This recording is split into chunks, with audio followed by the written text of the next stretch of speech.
As we enter the centennial years of the conflict between Armenians and the Ottoman Empire during World War I, Armenians have renewed demands for land reparations and official recognition of the alleged genocide.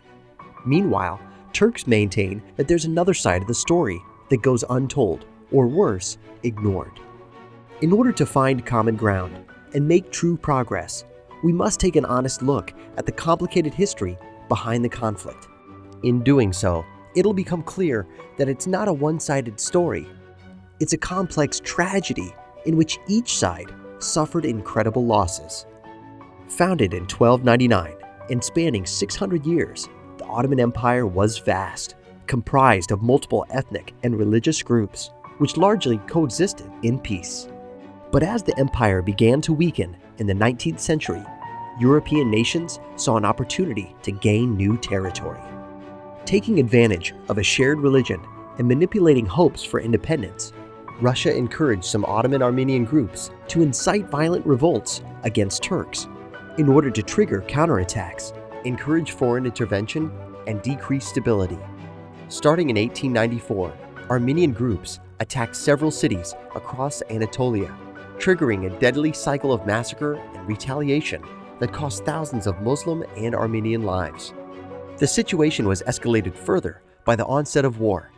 The Balkan War was soon followed by World War I in August 1914, and the conflict deepened as Armenians sided with Russia and the Allies against the Ottoman Empire.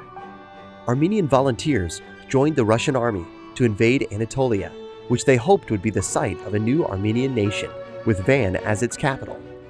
As Russian forces moved on after capturing Van in April 1915, Armenian rebels wiped out the Muslim sections of the city. Facing open revolt, Muslim rulers relocated many Armenians outside the war zone, declaring that while they would protect peaceful citizens, they were determined to defend their cities and defeat the rebels. In summer 1915, following a successful counterattack by the Turks, Russia withdrew its forces from Anatolia. Many Armenians, fearing reprisal, retreated to the Russian Empire. Tragedy continued during these migrations from the Ottoman homeland as many Armenians died of war, starvation, exposure, or disease. The violence continued. In late 1915, the Russian army, now led by Grand Duke Nicholas, retook cities in eastern Anatolia with the help of Armenian citizens who knew the area, and once again, innocent Muslims were targeted.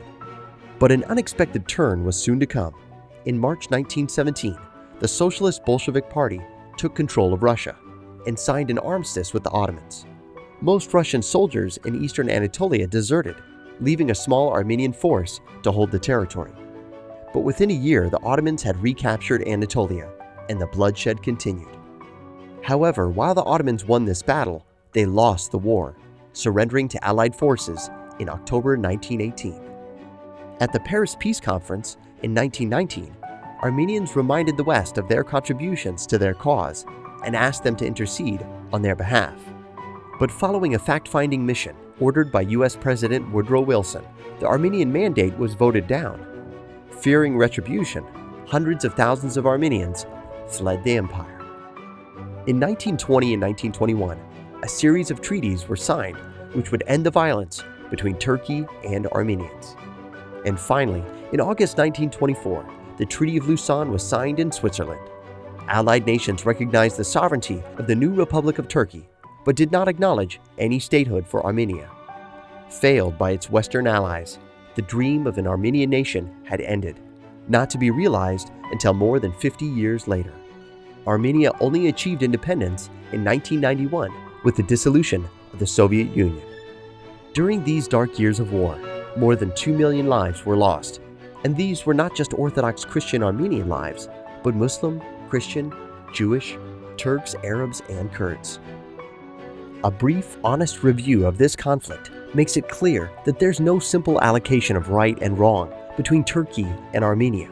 Thorough historical research would be required to fully understand this highly complex and nuanced series of events.